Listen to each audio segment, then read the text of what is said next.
Hey buddy, take off. Hey, I'm Carson James, and this is going to be a video about how to teach a horse a canter departure. The pieces have to be there. If the pieces aren't there, you're just shooting in the dark, basically. One thing is they have to be able to do virtual clinic colt starting type things. So like, they have to be calm, they have to be okay with you up on their back, they have to be able to walk, trot, and lope on a loose rein so they don't just take off when you rush them into a lope a little bit. And probably the most important thing is they have to be light to your leg. Most of the time when somebody's trying to work on a canter departure and they're not having any luck with it, meaning they'll go from a walk and then he'll trot, trot, trot, and then eventually lope, he's not light enough to your legs. So a good part of teaching a horse a canter departure is getting him where he's really listening to your leg and really listening to your body. This horse here, I haven't really done a whole lot of it on him, but I also haven't rode him in a month or so. So hopefully he's gonna be a little bit lazy with it, and we're not gonna nail it on the first time, so you guys can see kind of how this would look. I'm gonna touch him with my heel here, say, hey buddy, take off. See how he's just kind of slugging there? There. So you kind of be ready to reinforce, hey buddy, when I touch you with my heel and I push my hand forward a little bit, you need to go. All right, so you see how I'm down in my seat? I'm sitting right on my pockets, and you notice my legs are not touching him at all.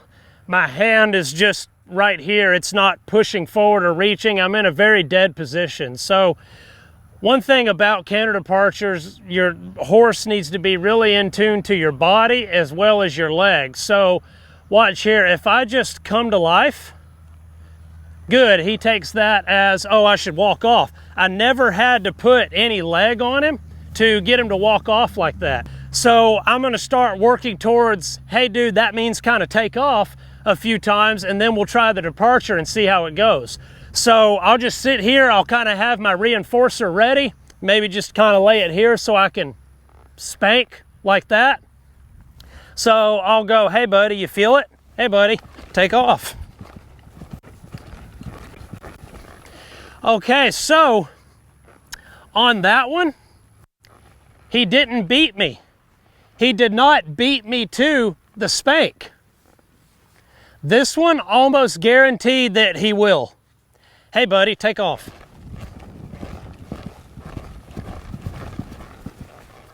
All right, so that time he beat me to it.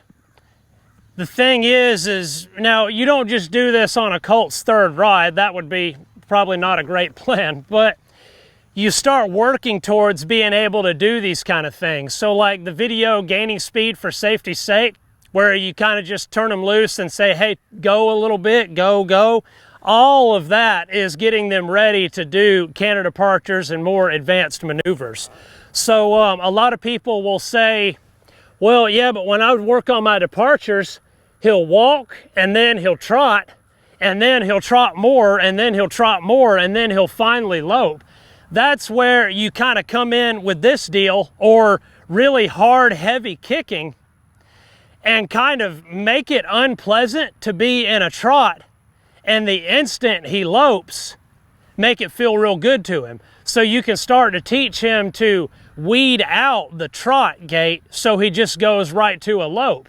Now, the first time you do it, you may say, okay, this is his first time.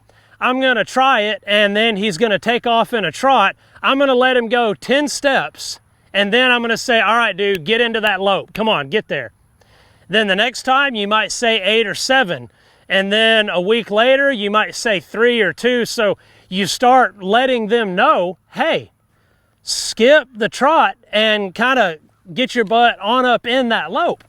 Now, you know, if your horse has been brought along right, like if he's good at all the virtual clinic stuff, if you've taken him through the colt starting series, Gaining Speed for Safety's Sake, and several others on there, then this is not much of a step up to kind of say, hey, go from, 0 to 30.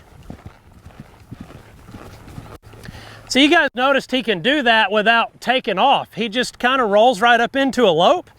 So You know, doing transitions like we do in the virtual clinic, where you trot for 10, walk for 3, trot for 4, lope for 6, stand for 10 seconds, trot for 10 feet.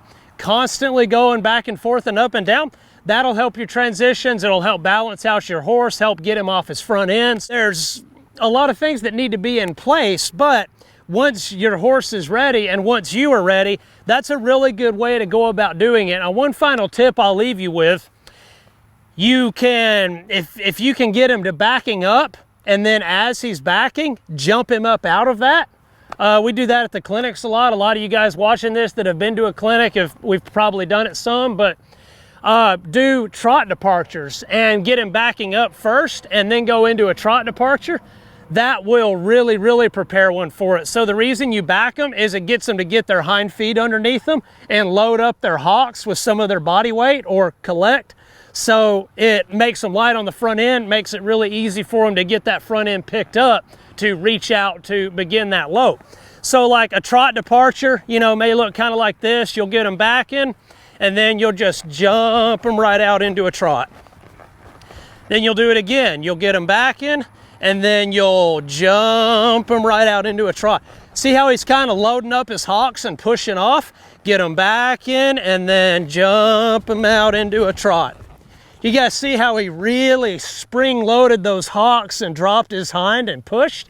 So you're not real, you know, now if you spend some time loping your horse, working on, you know, the transitions like in the virtual clinic, should be really easy for you to have him lope fast, lope slow, you know, all that. So your horse needs to be kind of good at being able to just lope around on a loose rein.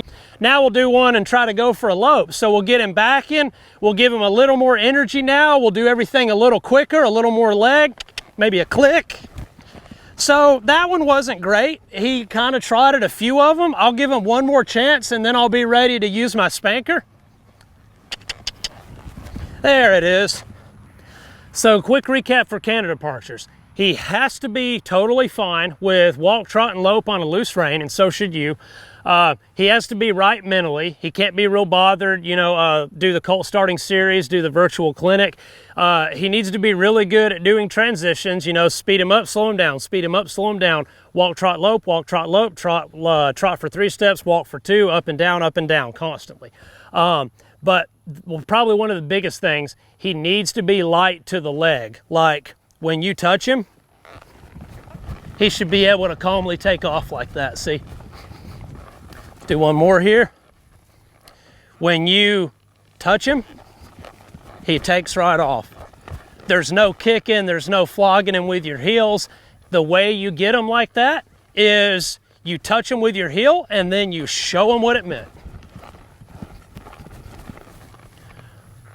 And after you work on that a little bit, he'll beat you to it. Touch him with the heel and away we go. Bring him back down to a trot. Touch him with the heel. Away we go. Bring him back down to the trot. Touch him with the heel. Bring him back down to the trot. Touch him with the heel. And bring him down to a walk. Touch him with the heel. Bring him down to a walk. And touch him with the heel. Bring him down to a walk. Touch him with the heel.